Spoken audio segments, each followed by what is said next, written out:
नागपूरमध्ये 2 दिवसांपूर्वी उसळलेल्या हिंसाचारानंतर आता तणावपूर्ण शांतता आहे. या हिंसाचारात सहभागी असल्याच्या आरोपावरून नागपूर पोलिसांनी जवळपास 50हून अधिक आरोपींना अटक केली. पोलिसांच्या एफआयआरमध्ये काही गोष्टींचा उलगडा करण्यात आला. फहीम खान हाच हिंसाचाराचा मास्टरमाइंड असल्याचा संशय व्यक्त करण्यात येत आहे. फहीम खान याने जमाव जमवून चिथावणी दिल्याचेही समोर आलं. गेल्या काही दिवसांपासून हिंदू संघटनांकडून छत्रपती संभाजीनगर येथील औरंगजेबाची कबर हटवण्याची मागणी तीव्र झाली.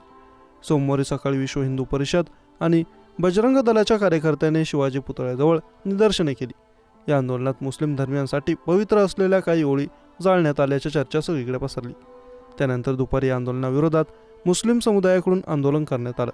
त्यावेळी पोलिसांनी आंदोलनकर्त्यांना ताब्यात घेत परिस्थिती नियंत्रणात आणली.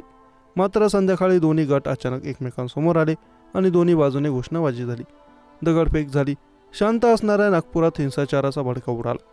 या भडक्यानंतर पोलिसांनी काही भागात संचारबंदी लागू केली, तर दुसरीकडे नागपूर पोलिसांनी आरोपींच्या मुसक्या आवळण्यास सुरुवात केली. पोलिसांनी दाखल केलेल्या एफआयआरमध्ये अनेक धक्कादायक गोष्टींचा उलगडा झाला. नागपूर पोलिसांनी दाखल केलेल्या माहितीनुसार शहीम खान हा मायनॉरिटी डेमोक्रॅटिक पार्टीचा नागपूर अध्यक्ष आहे. पोलिसांनी गुन्हा दाखल केलेल्या 51 लोकांमध्ये फहीम खान हा याचाही समावेश आहे. फहीम खान याने नागपुरात नितीन गडकरी यांच्या विरोधात 2024ची लोकसभा निवडणूक लढवली होती. या निवडणुकीत त्याची अमानत रक्कमही जप्त झाली होती. नागपूर पोलिसांनी दाखल केलेल्या एफआयआरनुसार फहीम खान हा दंगलीचा मास्टरमाइंड असण्याची शक्यता आहे. फहीम खान शमीम खान मायनॉरिटी डेमोक्रॅटिक पार्टीच्या शहर अध्यक्ष याने विश्व हिंदू परिषदेने केलेल्या आंदोलनानंतर विहिप कार्यकर्त्यांच्यावर गुन्हा दाखल व्हावा ही मागणी करून गणेशपेठ पोलीस ठाणे येथे 50 ते 60 लोकांना एकत्रित करून निवेदन केलं होतं.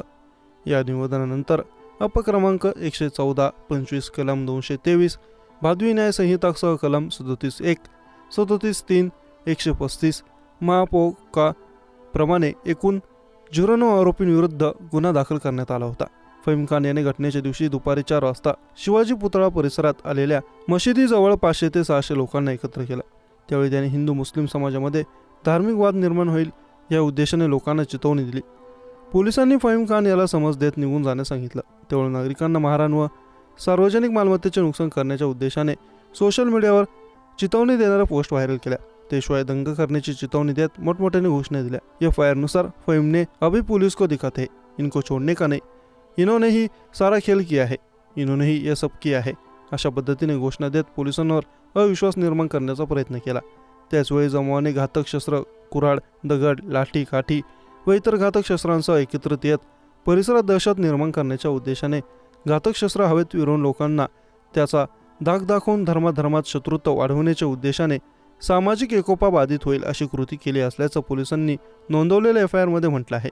यावेळी जमावाने पोलिसांवर भालदारपुरा चौक परिसरात घातक शस्त्राने दगडाने जीवानीशी ठार मारण्याच्या उद्देशाने प्राणघातक हल्ला केला. पेट्रोल बॉम्ब तयार करून पोलिसांना फेकून फोडले. पोलीस अधिकारी व कर्मचाऱ्यांना अडवून आई बहिणीचा उल्लेख करत शिवीगाळ करण्यास सुरुवात केली. तुम हिंदू समाज के पुलिस हो, तुमने जानबूझकर हमारे धर्म की चादर जलाने में मदत की है अशा खोट्या अफवा पसरवण्यात आला. अश्लील शिवीगाळ करून पोलिसांना हाताबुक्कीने दगडाने घातक शस्त्राने मारहाण करून कार्यकर्त्यांवरील पोलिसांना वेगवेगळ्या ठिकाणी हल्ला करत जखमी केल्याचे एफआयआरमध्ये नमूद करण्यात आले आहे.